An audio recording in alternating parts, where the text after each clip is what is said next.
When a corrupt, anti-Trump judge humiliates JD Vance in court, believing he's above the law, he underestimates his opponent. But when his target fights back, karma strikes fast, leaving the entire courtroom in stunned silence. The day began like any other at the federal courthouse, except for Judge Marshall Davis's particularly foul mood. "I said no coffee in my courtroom," he barked at his clerk, making the young woman flinch. "And tell that defense team if they're not here in 2 minutes, I'm issuing contempt charges." The packed gallery watched as Davis stormed to his bench, his face already flushed with irritation. His reputation for harsh treatment was well known, but lately, his behavior had become increasingly erratic, especially in cases involving conservative figures. "Your Honor," the court clerk approached cautiously, "Vice President Vance has arrived for his testimony." Davis's expression darkened instantly. "Well, isn't that special?" he sneered, not even attempting to hide his disdain. "Make sure he knows this isn't the Senate floor. In my courtroom, his title means nothing." The atmosphere shifted noticeably when JD Vance entered. He moved with quiet dignity, nodding respectfully to the court staff as he entered, while Judge Davis watched him like a hawk, drumming his fingers impatiently on the bench. "Let's get something straight," Davis announced, his voice dripping with contempt. "I don't care what position you hold in Washington, in this courtroom, I am the law. Is that clear, Mr. Vance?" The vice president's calm, measured response only seemed to irritate Davis further.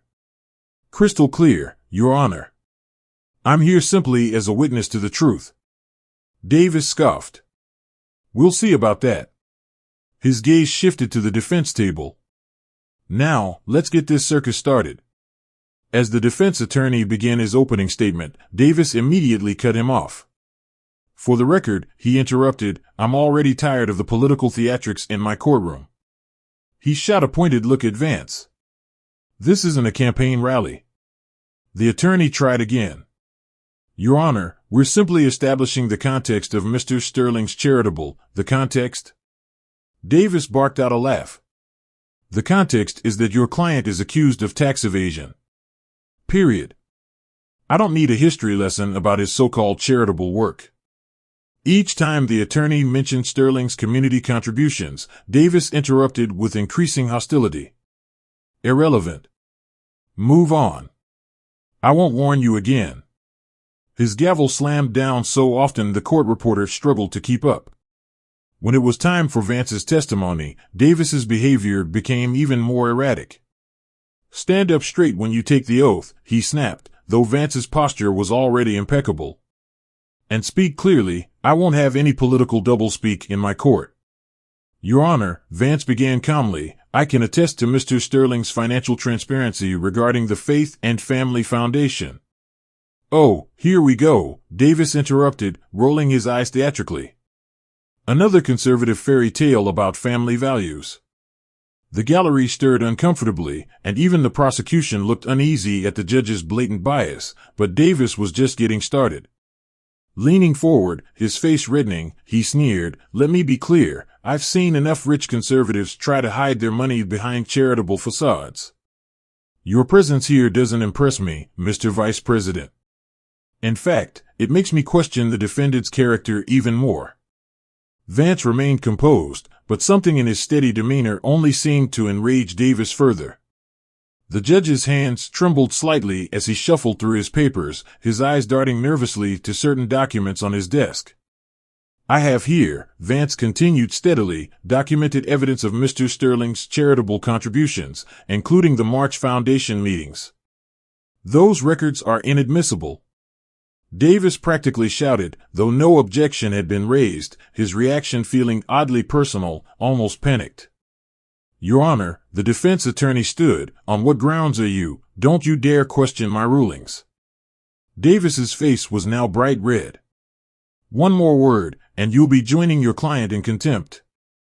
The prosecutor shifted uncomfortably in his seat. This was no longer judicial discretion, it was starting to look like a personal vendetta. "Your Honor," Vance spoke up, his voice respectfully firm, "these documents were properly submitted during discovery." "Oh, were they?" Davis sneered. "And I suppose your fancy White House connections had nothing to do with that?" Let me tell you something about your kind, Mr. Vice President. You think you can waltz into my courtroom with your political privilege and objection, Your Honor. The defense attorney finally found his courage. This is completely inappropriate. Davis roared, slamming his gavel so hard it echoed through the chamber. I will not be lectured about appropriateness in my own court, especially not by some conservative puppet and his, Your Honor, Vance interjected calmly. Perhaps we should discuss the specific contents of the March 15th meeting. The change in Davis's demeanor was instant and striking. The rage on his face flickered into something else. Was it fear? His hand froze midair with the gavel, and he stared at Vance as if seeing him for the first time. Those meetings are not relevant to these proceedings, he managed, his voice suddenly less certain, but his eyes kept darting to a particular folder on his bench, one that seemed to have appeared that very morning. Not relevant? Vance asked quietly. That's interesting, Your Honor, considering those meetings directly involve charitable contributions to enough. Davis slammed both hands on his bench. One more word about those meetings, and I'll have you removed. The gallery watched in stunned silence as the judge's composure continued to crumble, his hands now visibly shaking as he shuffled the papers on his desk, desperately trying to regain control of the situation. In fact, Davis continued, his voice taking on a manic edge, I'm holding you in contempt right now. You think your position protects you? You're nothing but a Trump lackey in an expensive suit. Your Honor, Vance remained unfazed, my position has nothing to do with this. But since you mentioned protection, perhaps we should discuss the Liberty Foundation's protection payments. Davis's face went from red to white in an instant. How dare you? I mean, what payments? There were no guards. Remove this man from my courtroom. The court officers hesitated, exchanging uncertain glances. Davis's behavior had crossed the line, and everyone knew it. Actually, Your Honor, Vance reached for his briefcase. I have some very interesting bank records here. Would you like to explain the monthly deposits from offshore accounts that coincidentally align with your rulings against conservative defendants? Shut up! Davis screamed, completely losing his judicial demeanor. You have no right, no authority. I am the law here, me.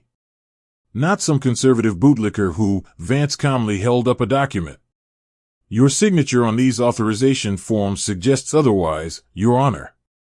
The judge's next reaction shocked even his own staff. He lunged forward, pointing a trembling finger at Vance. You planted those. This is a setup, a conservative conspiracy to, he caught himself, but it was too late. His outburst had revealed far more than any evidence could. A conspiracy? Vance echoed softly. Interesting choice of words, Your Honor, especially given your private meetings with certain activist groups. I will not be interrogated in my own court. Davis was practically foaming at the mouth now. You think you can come in here with your smug face and your evidence? He spat the last word like it was poison. Evidence, Vance continued calmly, that shows a disturbing pattern, like the Thompson case last month, where a small business owner lost everything because you wouldn't allow evidence of his charitable work to be presented. Just like today. Davis's laugh was almost hysterical. The Thompson case? That conservative fraud deserved what he got. They all deserve it. These people think they can hide behind their faith and family values while, or perhaps, Vance interjected, pulling out another document, we should discuss the Wilson hearing, where you mysteriously sealed all records just hours after meeting with representatives from the Liberty Foundation. The judge's face twitched violently. How do you know about? He stopped abruptly, realizing his slip. Know about what, Your Honor? Vance asked smoothly. The meeting or the $100,000 that appeared in your offshore account the next day?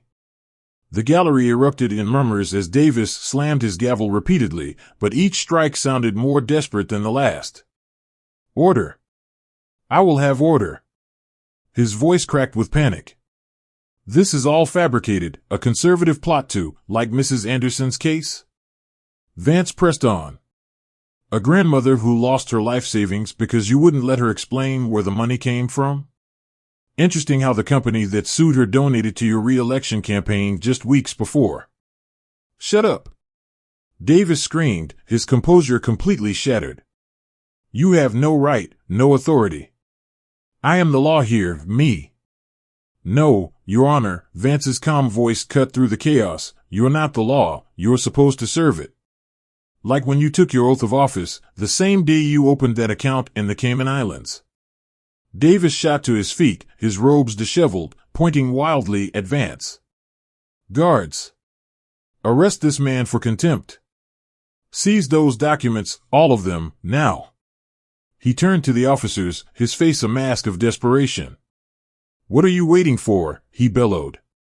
I gave you an order, arrest him. But before they could move, Vance, still composed, spoke up. Before they do that, Your Honor, perhaps, we should discuss why you're so eager to seize these particular documents. I don't have to explain myself to you. Davis paced behind his bench like a caged animal. I am a federal judge. My decisions are final. My authority is absolute. Absolute authority, Vance replied thoughtfully. That seems to be a recurring theme with you, Your Honor, just like in the Williams case last week, where you ordered all evidence of your private meeting sealed. Davis froze mid-stride. How did you? Those records were supposed to be, he caught himself, but the damage was done. Supposed to be what, Your Honor? Vance pressed. Destroyed? Like the records from the Liberty Foundation meetings? Enough! Davis roared, his face contorted with fury. You self-righteous conservatives think you can come into my courtroom and expose. He stopped abruptly, realizing what he had almost revealed. Expose what, exactly? Vance asked, his voice steady. The systematic abuse of judicial power? The coordinated targeting of conservative defendants? Or perhaps the payments you've been receiving to, I said silence. Davis screamed, completely losing control. In a fit of rage, he grabbed his gavel and hurled it across the courtroom, narrowly missing his own clerk. You want to talk about abuse of power? I'll show you abuse of power. Officers, I want this man in handcuffs now.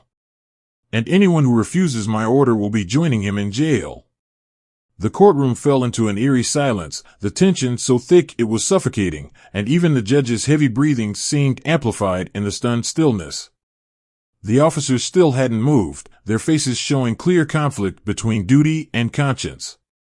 Last chance, Mr. Vance, Davis snarled, his voice dripping with venom.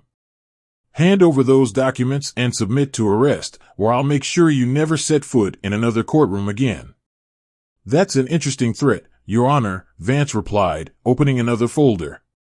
Almost identical to what you told Sarah Mitchell before dismissing her discrimination case, right after your meeting with CEO James Peterson.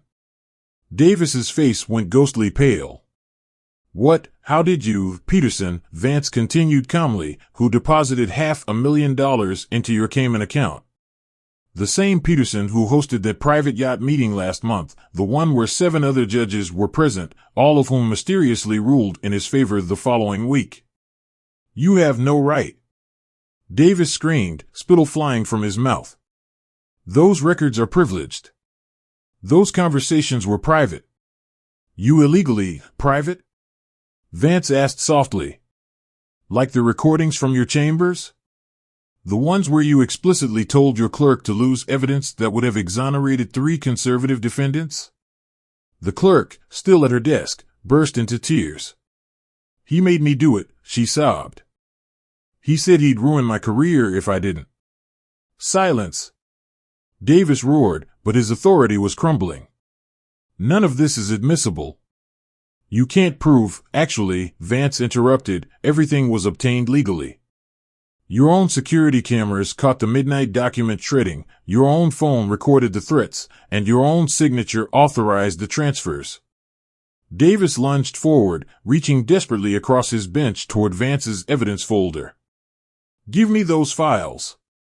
I order you to, order denied, a new voice rang out from the back of the courtroom.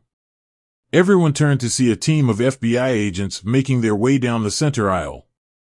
This court is now under federal investigation, the lead agent announced, his badge glinting under the lights. Judge Marshall Davis, stay where you are. You can't do this, Davis shrieked, backing away from his bench. I have immunity. I have connections. Do you know who I am? Oh, we know exactly who you are, Your Honor, the agent replied, including your recent meetings with the Liberty Foundation, your offshore accounts, and your coordinated efforts to target conservative defendants. Davis's eyes darted wildly around the courtroom, looking for an escape. This is all a setup. A conservative plot. Vance interjected quietly. The only plot here was your systematic abuse of power, Your Honor. Every biased ruling, every backroom deal, every attempt to silence the truth, it all ends today. You planned this. Davis pointed a trembling finger at Vance. You and your Trump-loving conspirators set me up. No, Your Honor, Vance shook his head. You set yourself up. We simply gave you enough rope to hang yourself with your own words and actions. Today has confirmed everything we already knew. As FBI agents approached the bench, Davis made one final, desperate attempt to maintain control. I am a federal judge. You can't arrest me. I am the law. I am the law. The agents had to physically restrain him as he tried to lunge toward his chambers. You don't understand, he screamed. They made me do it. The Foundation, they have dirt on everyone. If I talk now, that's interesting, the lead agent said. Tell us more about this foundation, Your Honor. But Davis had finally caught himself, realizing how much he had revealed in his panic. His face twisted into a sneer despite his trembling hands. I want my lawyer, he spat. And when this is over, you'll all pay for this humiliation. Speaking of payment, Vance stepped forward, producing another document.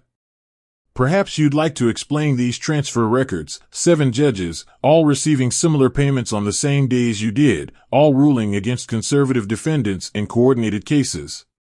The gallery erupted in shocked whispers. This wasn't just about one corrupt judge, it was an entire network.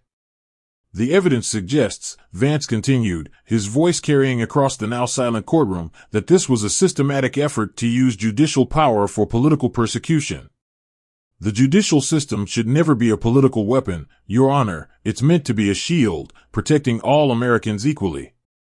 Davis had stopped struggling against the agents, his face a mask of defeat as the full weight of his exposure settled in. Behind him, court officers were already sealing his chambers for investigation, while his clerk, tears streaming down her face, admitted to being forced to destroy evidence under his threats.